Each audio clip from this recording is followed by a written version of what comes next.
So those who envisage a leadership change in Parliament as a tactic to placate increasingly resentful Anglophones have been served a rather bitter pill to swallow, as the CPDM majority preferred a status quo in elections Tuesday, and with detained Ayah Ebine obliged to contemplate his fate from behind bars following a court rebuff of a request for his unconditional release Tuesday, Anglophones appear additionally embittered and embarrassed with news of a summons served the emblematic barrister Akere Muna to present himself before the dreaded Secretariat of State for Defense.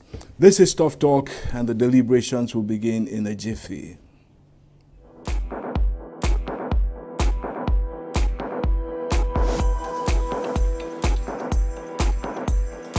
Elie Smith, good to have you back. It was a pleasure to be here. You've been absent for a while. Exactly. You were doing some underground work. Exactly. I'll do some investigative reporting, which we may have on the show in the coming weeks. Exactly. If everything turns out well, of course.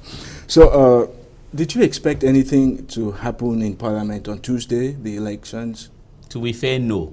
I know this country is some people think. Anyway, let me put kind of veiled. It's not an electoral democracy whereby we just elect people just to please people. It's not a liberal democracy. When I mean about liberal democracy, I don't mean the economic or political ideology.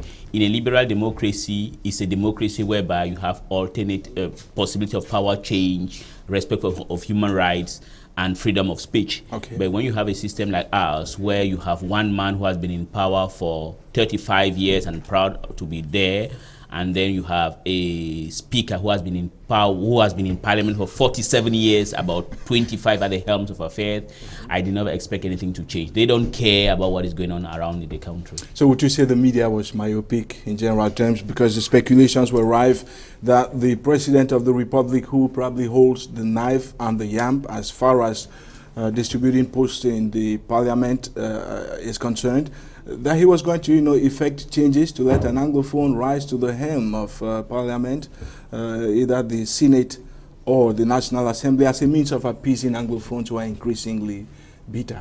I think the media was myopic. There is something I have to say abundantly clear with our own media here, especially the private media, is that the private media has a problem whereby they are not independent, since most of them are poorly funded. They rely on the monies that people of the government give them to manipulate their opinion. I think what was done, the idea was floated in order to present Biya as a person who has Anglophones at heart. People who know Biya very well know that he doesn't have Anglophones at heart, because if he had Anglophones at heart, this is the man that in 1972, what I'm saying, I'm not inventing anything. We have a colleague here who is 75 years old. His name is Ndi Mancho Elie, who works with Canal International. You can ask him. In 1972, there were police reports against Biya whereby he was not convinced at the way Ahijo wanted to end the federal system. So he never wanted the end to the federal system. This is a man who never wanted the end to the federal system. But when he came to power in 1982, because of his obsession to break free from the person who made him to become what he was, he decided to end the unitary official name of Cameroon as the United Republic into the Republic of Cameroon, right, bringing back what was before the unification. And I think that somebody who does that, who has this obsession to destroy what his predecessor created, is not the person who has Anglophones at heart. He doesn't care, honestly. In fact, we're still waiting for a second panelist. He's called Ndi Mancho Michael. We actually renewed our invitation to him based on popular demand from most of you out there watching us.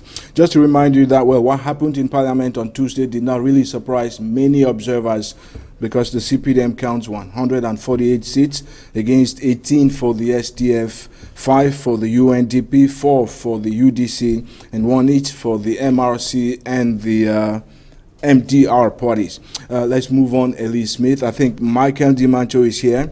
So at the National Assembly then, Kavayege Jibril scored a crushing win. In fact, 147 votes for, 20 void ballots out of 167 votes cast. And he was the lone candidate.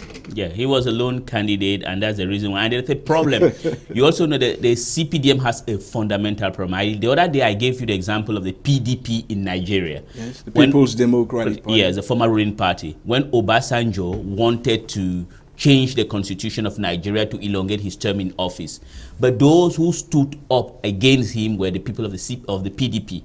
But now you have the people of the CPDM simply because most of them are not elected, they are appointed. Hence, they don't have this courage to stand against the dictates of their party. May you be insinuating that what we saw on Tuesday was a masquerade? Yeah, it is. Elections were held and ballots were cast. I mean, people cast their votes. Exactly, I think so, because there were rumors that before Biya even left, he had given instruction that Njifenji Marcel should be the Senate president, and then the Speaker of the lower house should be Kabayege Jibril.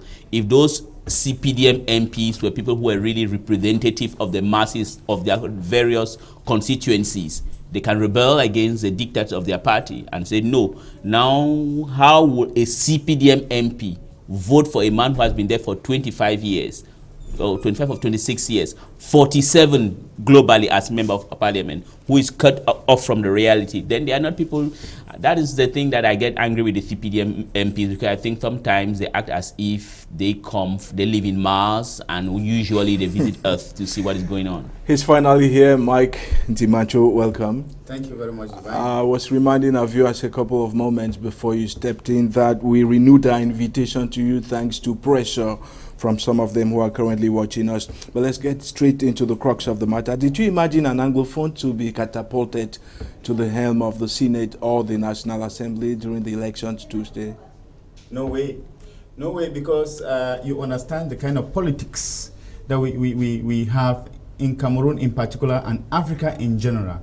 And secondly, because actually Anglophones openly express that their issue is not an issue of appointment. Their issue is not an issue of electing somebody at the head of a National Assembly or of the Senate as an Anglophone. This is not what actually Anglophones are asking for. And therefore, very few of them will have been expecting that an Anglophone would be. I saw they were really projecting some people. I mean, you know, this is all about politics. You know, people go bribe the press and then they project them and say this will be the next Senate president, this will be the next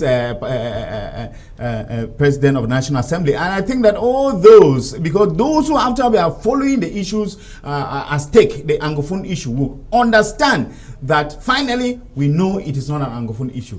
And you have even seen, if it was an Anglophone issue, then we wouldn't have appointed somebody like Mafanu Mosonge, who went and even said Anglophones, they have no issue at hand. And of course, he lambasted the issue of the Anglophone problem. And again, he is the direct beneficiary of the issue. Is that not paradoxical? That somebody who said there is no Anglophone issue and other people have lost their lives in that, and he is the direct beneficiary. If I were the one, I would have said no, because I refuse that there is no Anglophone issue. But Peter Mofano was appointed as the president of the commission, the chairman of the commission. So, of course, the issue of election in the National Assembly, as Mr. Smith said, those are things who are already tailored. Those are things who are preset. And we said the other time that there is an issue of an agenda already framed and kept.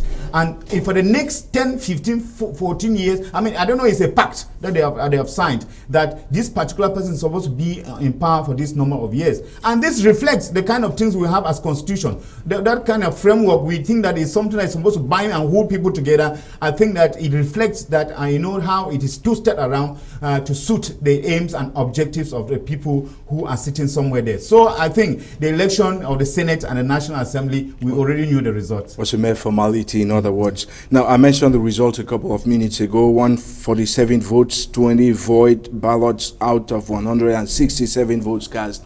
And he was the lone candidate for the elections. The result marks the 25th re-election for Kabayege Jibril since March 31, 1992. He was saying it almost. It speaks volumes about service longevity in Cameroon. Yes, it speaks volume, and it is also a proof that this is a dictatorial regime. And then when I hear people like Biya shamelessly in Italy claiming that to stay in power for 30 years is a depiction of stability. Depiction of stability. While the country that he so admires, you have a guy like Macron, who is about, I think, 39 or 40 39 years, who might become president of the Republic of France. And then you have this old man here. He has been there for almost 50 years, gravitating around power circle, and then 30 years in power, proud of saying such a thing. And then what aches me the more, Divine, is that the so-called intellectuals, some of them, I overheard them on a sister media on Balafon precisely, celebrating, calling it as if it's synonymous to presenting Biya as one of the best leaders in this country or on the continent. It is a shame for Cameroonians and intellectuals, for that matter, to be promoting and supporting such a thing. So Ayah Ebine Jibril is just another proof that Cameroon is not a democracy. It is, let me put it, as I said before, it's an electoral democracy which has fundamental differences with what is known as a liberal democracy. Okay, now let's move on to Senate. That's the upper house of Parliament. Out there, Marcel Ndi, who's 83 years old and the pioneer president of the institution set up in 2013, which is relatively younger than the National Assembly. He was re-elected with 74 ballots cast in his favor against 15 null ballots. This is an indication, Mike, that Paul Biya, the president of Cameroon, may be very comfortable with continuity. Of course, they are his contemporaries. Is there a hint in there regarding the elections in 2018, the presidential poll? This is already, he has already put the, what we'll call the supporting pools of the House, that are going to be able to stand the ground, in 2018. He is trying to maintain his contemporaries, those with whom he has dealt for a long time. And succeeded. And succeeded, of course, in court. Succeeded in court. And we are saying that he is afraid to bring an unknown. Because if there was to be change in 2018, we'll have seen the change this year in the Senate or in the National Assembly. The fact that the status quo has been maintained tells us volume and speaks volume of what is going to happen in 2018. And I think that is going to be an Achilles heel for anybody who is trying to get up there to stand as the next president of Cameroon. I think that, Biya has maintained the people he has dealt with for so many years. Rather than bringing in maybe a snake that he doesn't know, he prefers to deal with that devil that he knows very well. And I think those are the people that have given him the comfort that Mr. Biya has been receiving. The other people have given the comfort of going out and staying for so long out of the country and ruling the country out of Cameroon. He's comfortable when he goes out and he's afraid of the unknown, bringing in somebody who may have different ideologies and maybe a modern ideologies that is going to change or revolutionize issues in Cameroon. I'm not very sure if you buy that point of view, Elie Smith, but then some say enacting change in Parliament could actually fetch for the president backfiring effects. But let me give you some facts. Ayah Ebine Jibril, born 1940, 77 years old. Ndi Marcel, born 1934. That's about the same year the president of the Republic was born, which means he's 83 years old. And the time one adage persists and insists that what young people can see standing at the summit of Mount Kilimanjaro is not the same thing that the older generation would see even sitting at sea level. So age could be a big player in the equation, yeah? Yes, age is going to be a big player. But the thing is that those adages of what a young man can see, those things doesn't stand as far as governing a country is concerned. The thing is, this is this old man who has been ruling this country. He made a country which was an intermediate economy. He has ruined the country. And the icing on the cake of having ruined the country, that he wants to set this country apart.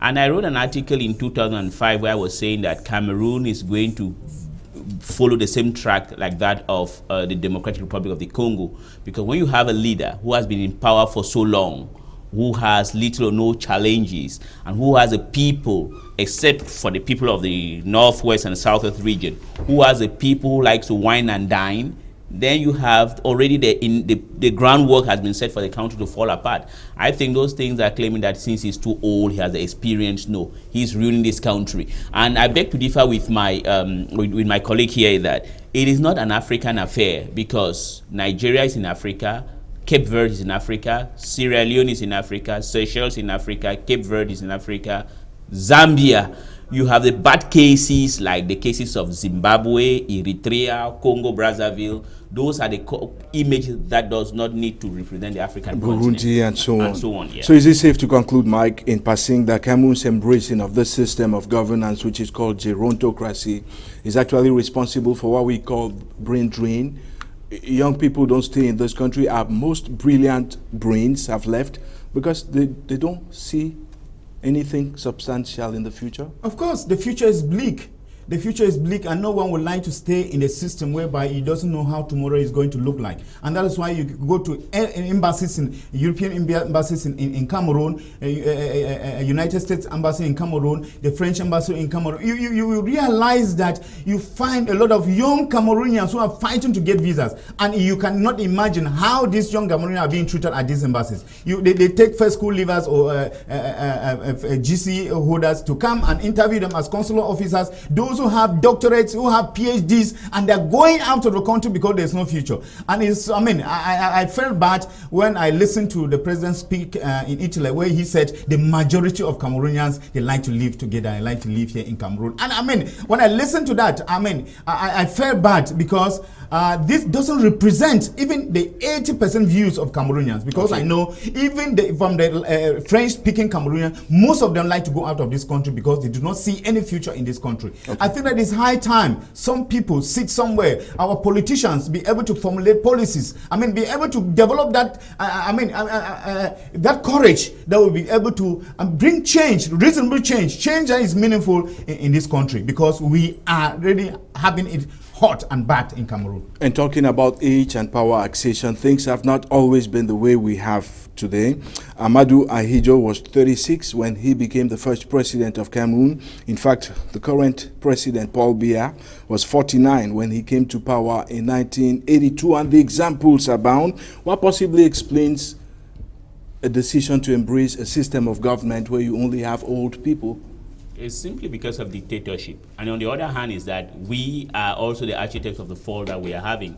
Cameroonians are not courageous enough to stand up and have this spirit of sacrifice. And that's the reason why he can continue. That is the reason why I turn to accuse, for example, the CPDM MPs. They are the majority in parliament, and they are Cameroonians. 148 at the National Assembly, exactly. For example. And they are Cameroonians. They live, except they are not living the same country in which we are living. They live the same sufferings. They live the same agony that every Cameroonian do. But what is the problem? That when they are there in the parliament, they cannot muster the courage to say no. But on the other hand is that they can always do what they are doing simply because Cameroonians in their majority don't have the spirit of sacrifice. We have a culture of immediacy. We are sycophants. So because if Cameroon had 4 English-speaking provinces or regions in this country, I don't think Biya would have been able to stay in power that long. But he stayed here because in 2018, what is going to happen is that they'll bring you a bag of rice, 5,000 CFA francs, bags of salt and cartons of fish, and then you behave like the biblical Esau and sell your birthright for another 5 or 7 years. So Cameroonians have only themselves to be blamed and not Paul Biya. Okay, now let's move on. We're seeing images of what happened at the National Assembly. You may think it was an easy ride for the political dinosaurs, and in these cases, that of Marcel Nyat-Njifeji at the Senate, and of course Kavaege Jibril at the National Assembly, but it wasn't, because as expected, the SDF actually raised an objection and went on to disrupt deliberations just before the ballots were cast.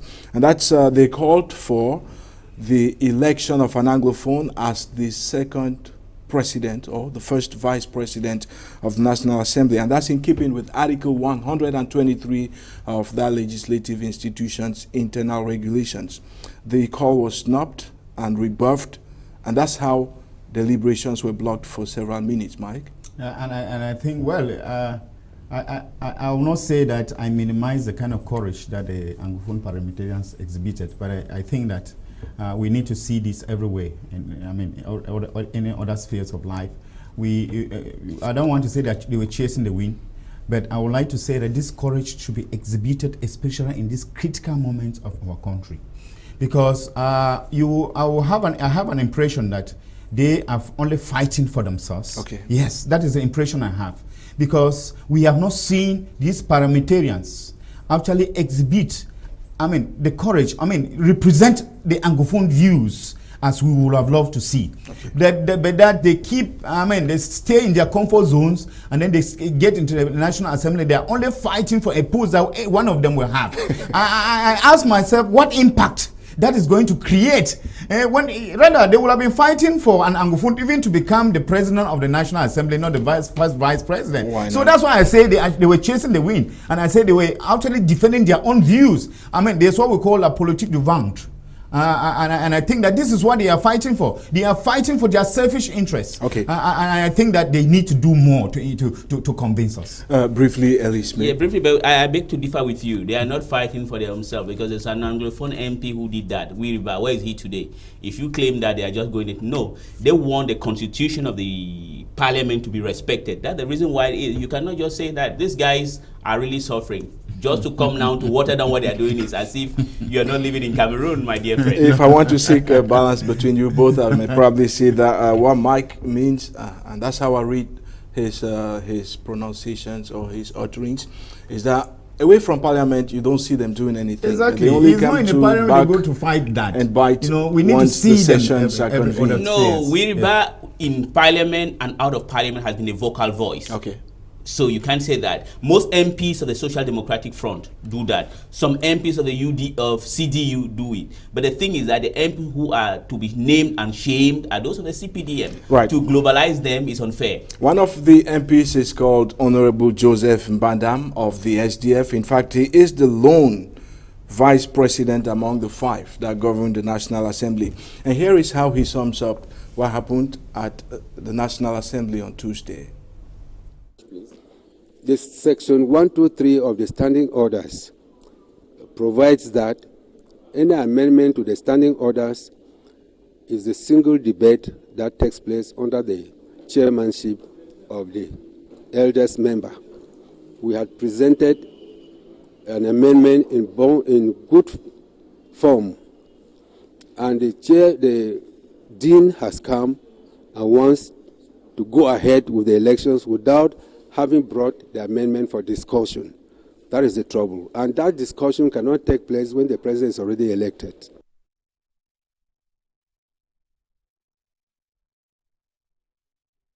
In the next couple of minutes, to meet one of our correspondents. He's called Tabby Clarkson. But before then, let's get some views on the panel about what happened the reactions from Honorable Joseph Bandam's comments. I'll let you have the first go, Elie. Yeah, once again, I think Honorable Joseph Bandam and his friends have done their part of the game. The thing is that we are living in a lawless country whereby the rules are never applied.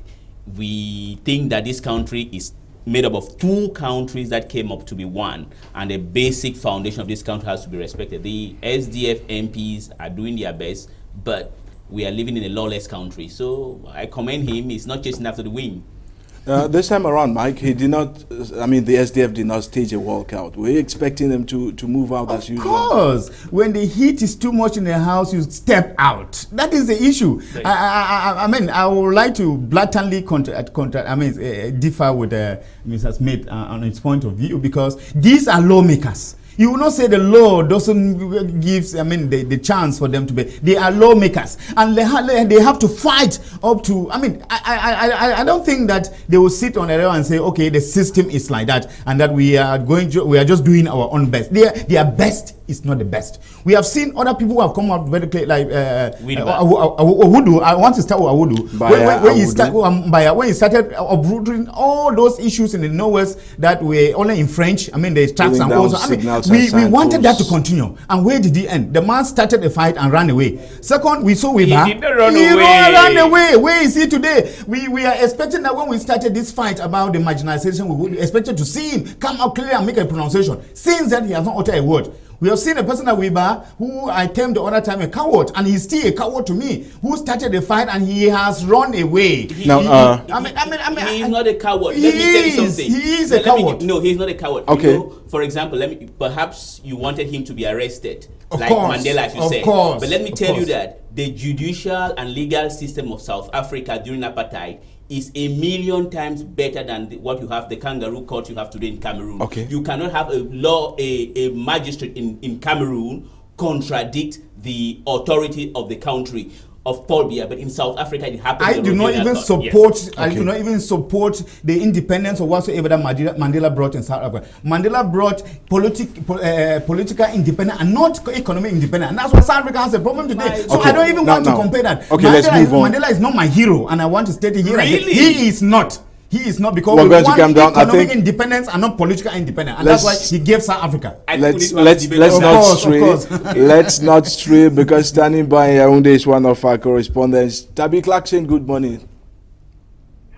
Divine Ntarinyke, good morning. How is Yaoundé today? Yaoundé is fine.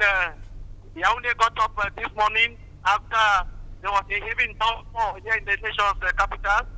But the population is up. Believe me, everything is working well.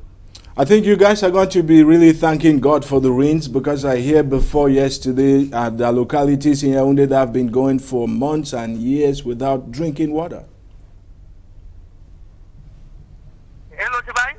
Yes, Clarkson, I was just indicating that you must be very grateful to the heavens and God in particular for the rains, because I understand that parts of Yaoundé have lived for several months without drinking water. Is that correct?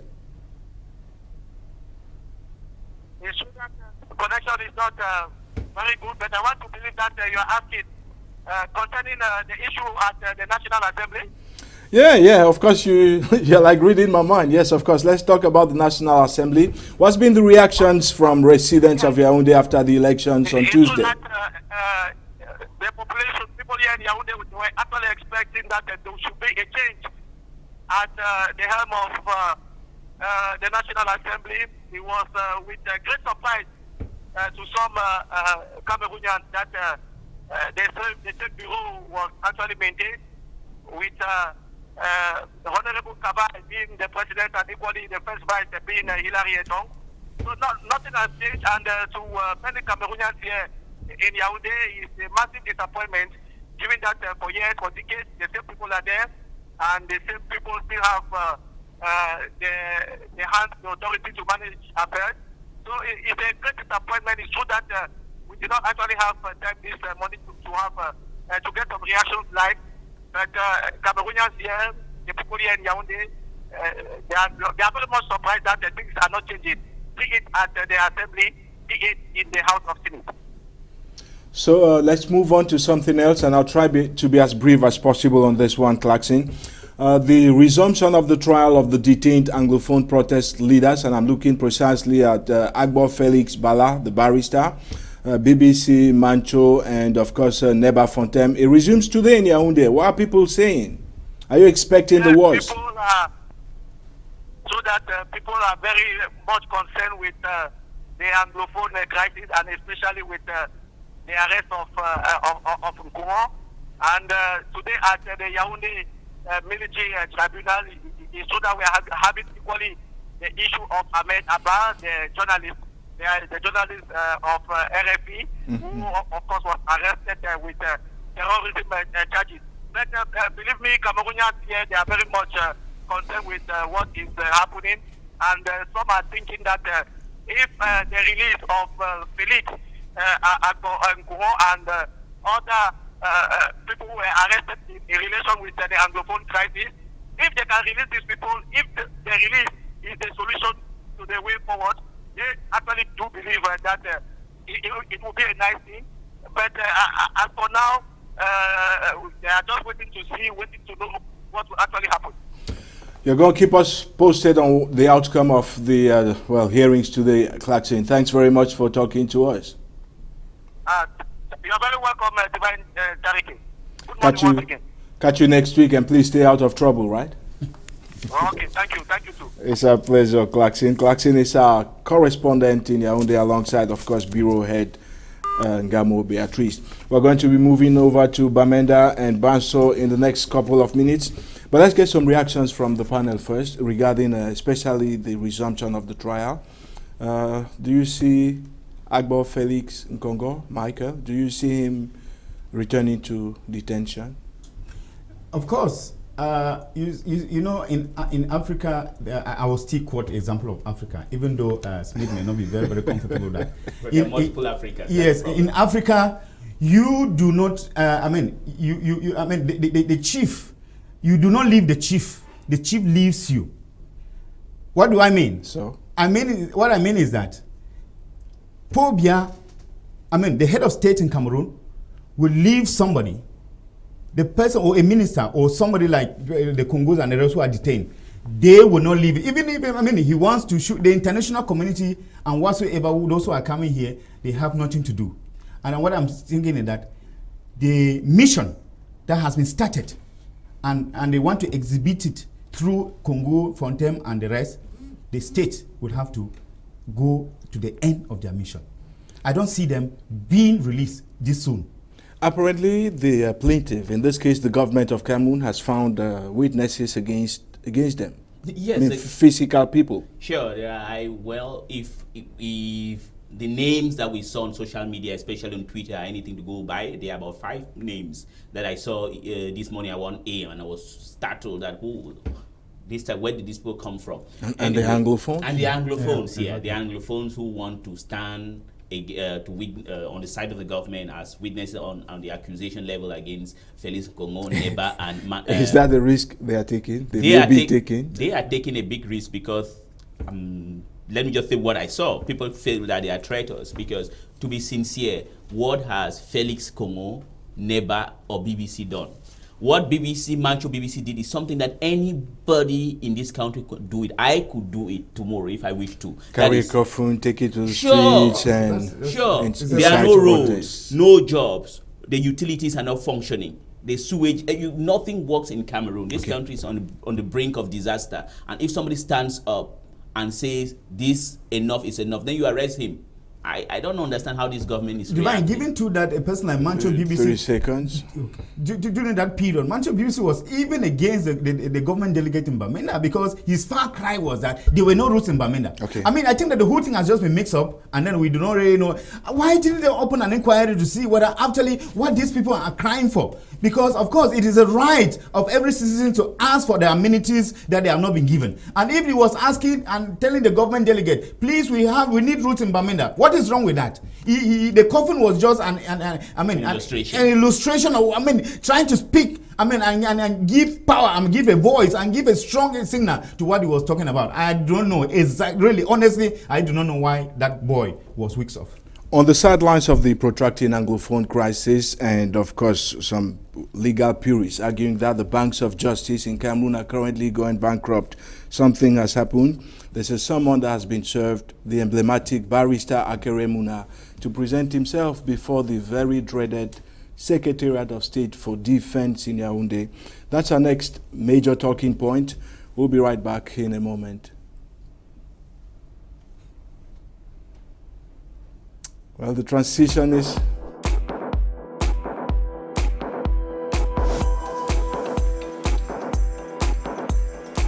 And so, Elie Smith, the summons was served barrister Akere Muna on Monday, March the 20th.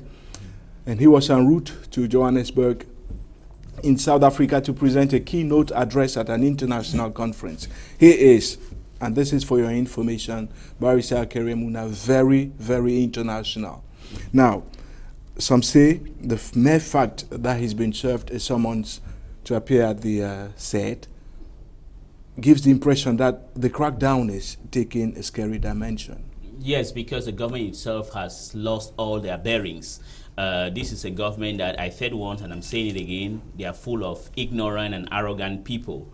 And some people, and people who are like that, the only resort that they have is violence. But they think that by intimidating, I think what they want to do to barrister Akere Muna is an act of intimidation. And I think he has the thick skin to withstand everything, and he's not going to bow to that. Simply because they don't have anything on those men being accused. And if I'm not wrong, Akere is one of the lawyers of those Neba and that's open secret of the outlawed consortium leaders. Exactly. Another thing is that those guys were arrested simply because they tried to corrupt them and they refused their corruption. Exactly. So arresting or threatening to... Hopefully you have proof. Yeah, I have proofs. I have proof of what I'm saying. That they were bribed. They were bribed and the guys refused. The thing is that, and then isn't it strange? You negotiate with somebody and then tomorrow you arrest them.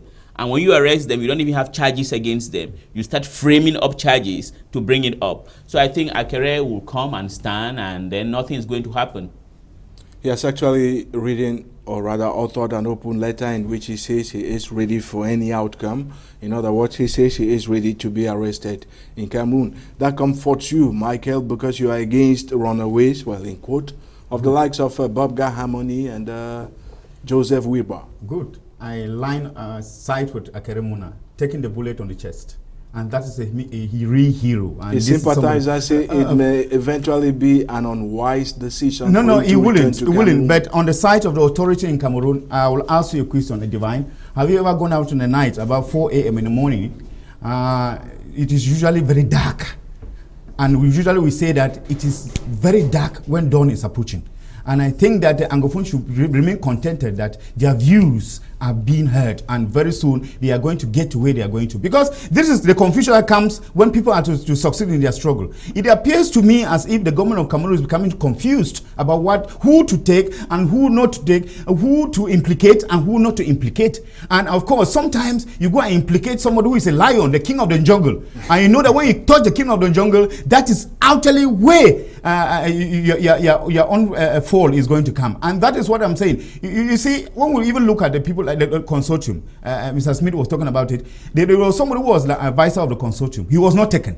Why was he not taken? Advisor, and he has been appointed in the commission in Cameroon, the commission of bilingualism. And why? Talking about George Gwane. So what game? John Gwane. So what game is the government playing? And then we begin to answer ourselves a question: is it not confusion? They have stirred a storm in a teacup, and I'm telling you, we are going to see the smoke, the vapor, come out, and be a spectacle.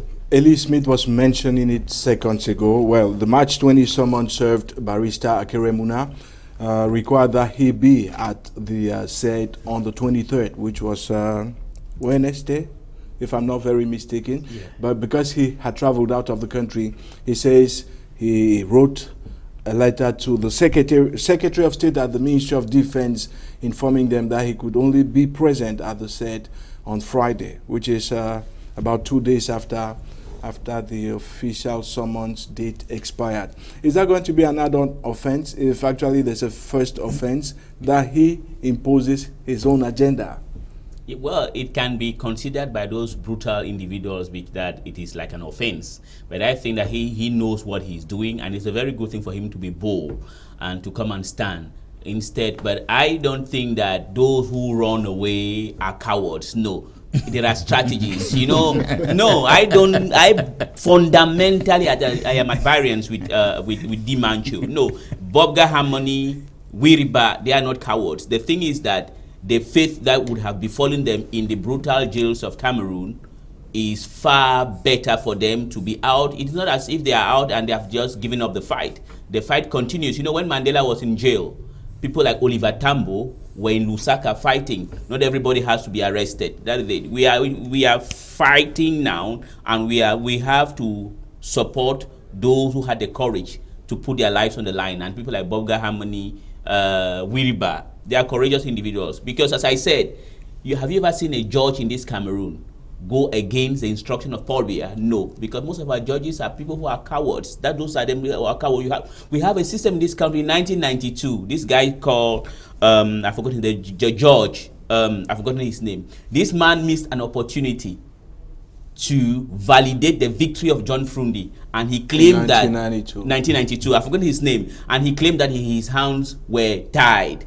That one is a real coward, because if he had everything to validate the first elected government of Cameroon, but he cowardly refused to not to. But people like Wiriba are heroes. Bobga Harmony is a hero. He is not a coward. Some have described the summon as evidence of witch hunting being masterminded by the government of Cameroon to intimidate other Anglophone leaders. Now, this is the son of Cameroon's former Prime Minister and Speaker of the National Assembly, St. Muna. He has not held his tongue in lambasting the government and its manner of handling the ongoing Anglophone crisis. And there have been media reports, recently Jeune Afrique, which is based in Paris, in France, actually intimated that Akere Muna was planning to challenge President Paul Biya in elections in 2018. Could that be the reason for the witch hunting? Of course, I think that is the reason, and the government is not feeling at ease with that. You remember already that Akere Muna is crying for what the father lost. In real sense, do you know it is Muna who was supposed to be the president of this country, not Paul Biya? I mean, he was the Speaker of the National Assembly at the time. And of course, things were mixed up. Of course. So is it, Akere Muna wants to get what the father didn't get. And of course, there were really major reports about him, projecting him. And you know, and they see him being a very powerful man with international recognition. I mean, they will not sit and watch.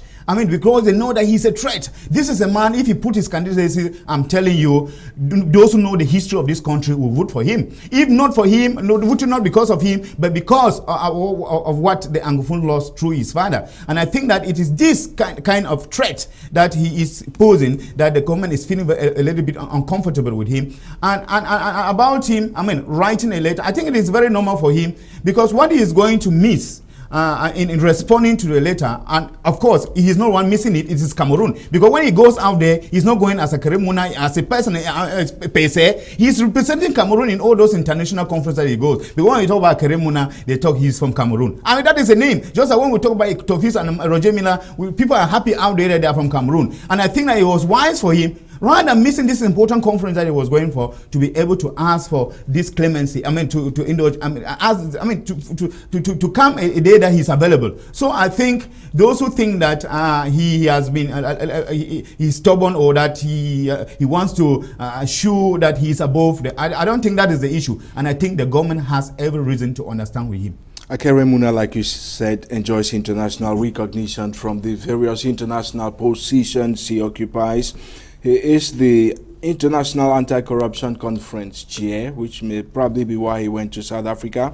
He's a former president of the Pan-African Lawyers Association. These are just two of a long list of titles he holds, and he has a deep mastery of inside knowledge of Cameroon. Now, the native of Ngembo in the Momo division also clearly knows the intrigues of the political ecosystem in Cameroon. Elie Smith, is Akere Muna presidential material? Of course, yes. Look at the brief CV bill you've done about him. He's really presidential material. And I think it is also important, if he has that ambition, that the people will support him. So he's really a presidential material. And I also think that's why I concur with Ndi Mancho. I think behind all those threats is that the current regime just wants to discourage any such ambitions, if he has such, because those are just allegations made by Jeune Afrique. If at all he has such an ambition, I think that's the reason why the government of Cameroon doesn't want to allow him to continue. But I would like to bring back one name before I forgot. The guy I was saying is a coward. It was Ndi Mancho. Yeah, this is a guy that his name, anyway, I don't know the type of adjective to describe him. I've already said what I've said. But as far as Akere Muna is concerned, Cameroonians also need to stand by him. People don't just need to just be talking. People need to manifest their discontent toward this government that knows no bound in the violation of human rights. This is a country that there are policemen who raped a girl at the University of Buea, humiliated people. But those policemen were not arrested. But a respectable citizen like Akere Muna is being intimidated, and that has to stop. He's expected to be at the Secretariat of State for Defense tomorrow, which is Friday, March the, my dates are just get messed up with the dates. March the 24th. Friday, March the 24th. That's now, tomorrow. Njoka Kingsley, are you with us? Hello, Kingsley? Hello? Yeah, Njoka Kingsley, you're based in Kumbo. I hear you don't have electricity. It's a blackout out there. Njoka Kingsley, I can get you like clean. Are you getting us? The lines are very low. That's probably because you don't have electricity. Am I correct? Yeah, we do not have electricity at the moment. Since when? We do not know, but since morning, since about the hour of about 8 o'clock, we went out of light. And that adds to, the ghost town operation that began today in that part of the country. How is it being respected? Are people buying in? Yes, Ntarinyke. You see, the issue about the ghost town is something that is like a cankerworm now. The people here, they adhere to it as if it is a religion. When the announcement goes, you do not even know how the announcement comes about. But the simple thing that happens is that when the people are given a hint that the ghost town operation will take place on this day, it spreads like wildfire. And it's like the people believe in it now very much. So it has been respected, though some one or two private cars are going about their businesses, but the tradition is that commercial activities are grounded. In other words, if somebody wanted to learn how to drive, he could come that way. I want to remind our viewers that you are based in Kumbo. That's the headquarters of the Boot Division in Banso. I was just going to ask you, Joka Kingsley. And you could do a private driving test now. All right, that's why I was heading to that. If I want to learn how to drive, I could just come to Banso because the roads are going to be free from today and tomorrow. Why is the ghost town operation happening at this time? Traditionally, it holds on Mondays or Tuesdays. Yes, this is the impression we have. This is the question we are asking. The question we are asking now is, why do they do this at this time? But when I read it from the population, it is like they have particular days and particular reasons they put their ghost town operations. What have you heard? What are the reasons now? I learned to understand that they are on the ghost town today as in memory of the fact that the consortium leaders, the disbanded consortium leaders, are supposed to be in court today. Okay. That is the reason for which they are holding the ghost town today. And it falls closer to the 24th of March, which is the anniversary of the CPDM. So they have just linked it that they are going for the ghost town today because of the consortium leaders being in court, and tomorrow because it is the anniversary of the CPDM. They believe is that the CPDM is at the origin of their journey. So, Joka Kingsley, you're a former journalist. Tell us, are schools finally resuming in Kimbo? Ntarinyke, the story of schools in the Northwest, I think particularly Kumbu, is a forgotten issue. Because we now are thinking of what will happen with schools from September. We are no longer talking about what will happen with schools now. In other words, it's a lost school year. I have seen simply that the people are steadfast. They do not want their kids to go to school. They are giving conditions that if the conditions are not respected, there is nothing that they will be able to do. That is the picture of the situation in Congo. Thanks very much, Joka Kingsley. I want to remind our viewers that you are a former journalist, but you still are one because you still gather and treat and disseminate information like you just did. Take care, Kingsley. We'll get back to you next week. Okay, thank you very much. Thanks very much for coming on the panel. Yeah. So no schools in the Northwest, in Boot Division in particular, Michael? Of course, no school. Because it would have been bizarre if there are schools, because the aspirations, the demands are not yet met. So we would have been surprised if in Joka Kingsley said school is going on. Then the people of the Northwest will have still been cowards, as I would say. Because you ask for something, it is not granted, and then you put down your tools. And but I think I cry for our children in the Northwest and Southwest region. I cry for them. I am just imagining, I'm asking myself, what would they really be doing? What have they been doing all this while? And what would they be doing up to maybe September? I mean, the rate of maybe delinquency that is widespread, I mean, amongst the youths in this part of the country. Does somebody really care? That is the question I seek to ask. Okay. Does somebody really care? Is it so difficult at least to grant, I mean, even just 50% of what the people are saying, asking, and they say, okay, yes, at least we have heard your voices. Don't these people have voices? Is it not their fundamental right to ask for what they are asking for? Is what they are asking for out of the Constitution? Is it something that was not constitutional at some time in this country? Okay. Why do they think that going back to what was constitutional and what made the country really together is something that is a taboo that we shouldn't talk about? So I think that somebody somewhere should do something. If we really think that Cameroon is one and indivisible. But now, although we are talking about Cameroon one and, I don't know, indivisible. Listening to Joka Kingsley report from Kimbo in the Northwest region, in Boot Division in particular, one has the impression that, well, whoever is behind the operation goes down is quite tactical and strategic. Yes, the thing is that the people have beaten the government hands down because They are the real representative of the people, and they have been able to use the 21st century tools a million times better than the old men governing us. I think one of the miracles and one of the reasons why this ghost town operation succeeds very much is because of social media. Okay. And that our governor, if Biya was about 40, or his prime minister, they would have understood that the social media is something very important. Okay, thanks very much. We'll be going over to Bamenda in the next couple of seconds to hook up with our permanent correspondent out there, Annie Collins. I think we're struggling to get to him. But before we get to Annie Collins, we should just dive into our third major discussion point this morning. Annie Collins appears to be online. Annie Collins.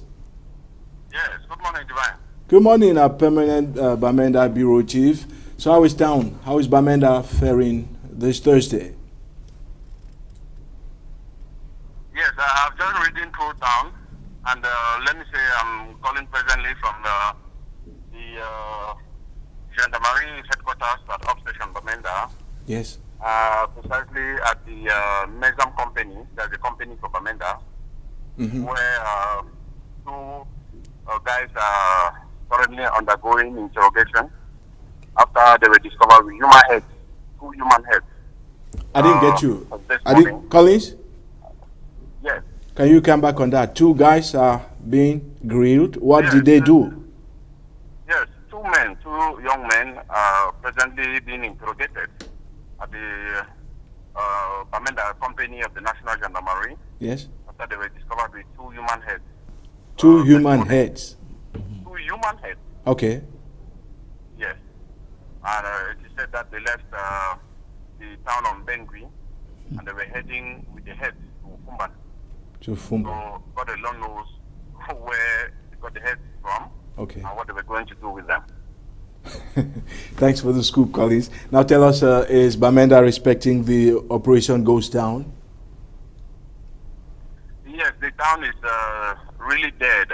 I don't want to simply say paralyzed. It's dead.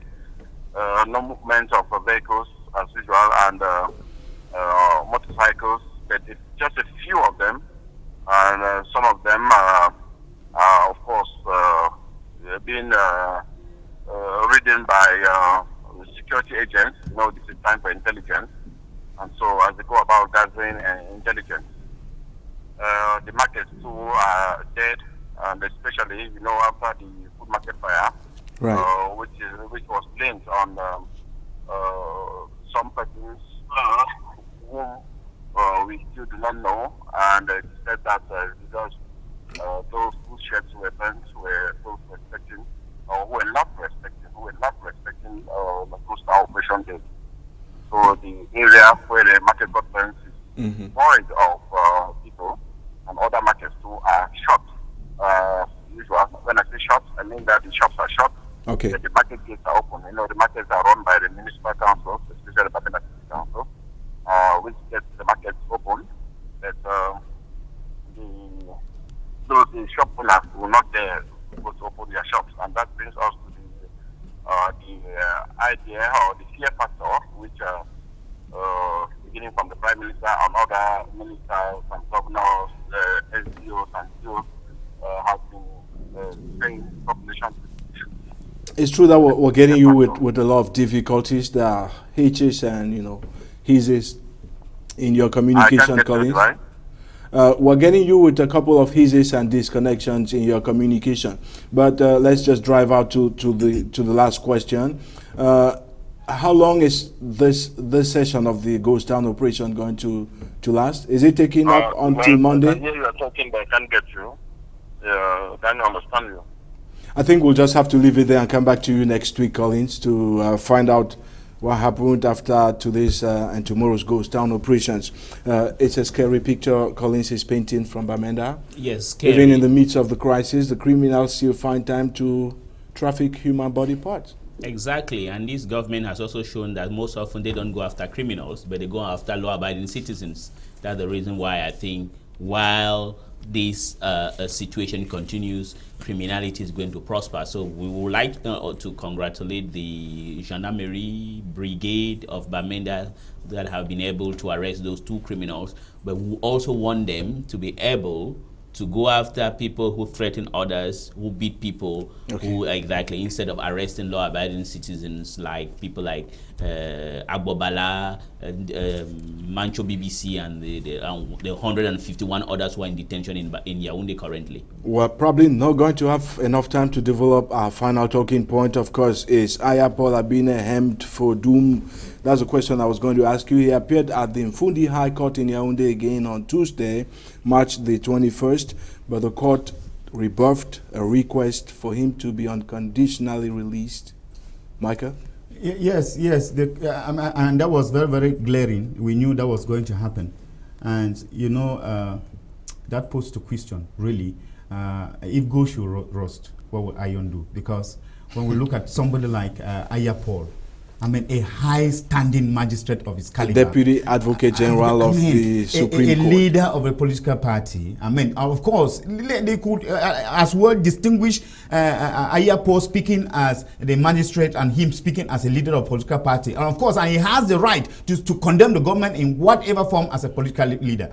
And when we see a person like him, it comes back to the fact of, you know, the strong men of this country, they are being weeks off because the government is feeling uncomfortable, the government is feeling threatened. Because Ayah Paul was already getting very popular with the people because he was not showing his tongue. The man will leave his tongue out and spit out what he wanted to say. And even standing with the government. And those are the people who want. Those who fight in the circle. Those who, I mean, fight while you don't run away to fight. You fight in the battlefield. You don't go out of the field to fight. I mean, these are the heroes that I continue to celebrate. And I think that even if Ayah Paul should stay there for the next 50 years, Ayah Paul will live on. Even if he dies, Ayah Paul will live on. And these are the heroes, monuments that we're going to celebrate today. Not those who went out and are living in comfort zones in the United States of America. And I will still say it again. Yes. If you take it up again, we'll probably never end this other edition of Tough Talk. And thanks for being as frank and as candid as you are, Michael Ndi Mancho. That's the essence of the program. Now, coming over to you, Elie Smith. He was arrested on the 21st of January by virtually unknown men clad in plain clothes, and they whisked him off to the Secretariat of State for Defense in Yaoundé. That was a weekend. He was arrested on the weekend. That's the first violation according to the law. And another violation was the fact that it was not a superior officer to him, a superior magistrate to him, who ordered the arrest. Of course, that wasn't known until the charges were dropped against him: terrorism, secession, rebellion, propagation of false information, and what have you. This is scary. You don't see him coming out of jail soon. Yeah, I don't see him coming out of jail soon. Then I also see that the government of Cameroon is dishonest. I will not say I will not go to the end of the logic I want is that this government would have freed him, but they lied once again. I find it dishonest on the part of this government. Thanks very much for coming once again, for being there, not really coming because you are from the house. Exactly. I will always be there. I'm reporting always for duty. Thanks, Mike, for Divine, thanks so much. Meandering your way through thick traffic. And I think that next time I will leave earlier. You Driving should. in town here is a whole mess. And I think that it goes out in the whole system in Cameroon. Let us fix our roads and let us fix our government and let people enjoy the amenities of this country. It's a beautiful country. You ought to be here on time the next time we invite you, because you have a growing number of fans, especially on the social media, who are always requesting every now and then that you join the show and be as blunt and as candid as you are. Thanks so much. Thanks once again, Elie Smith. Have a good day, and let's go to work then. But up next is the papers with Gladys Ambo as usual.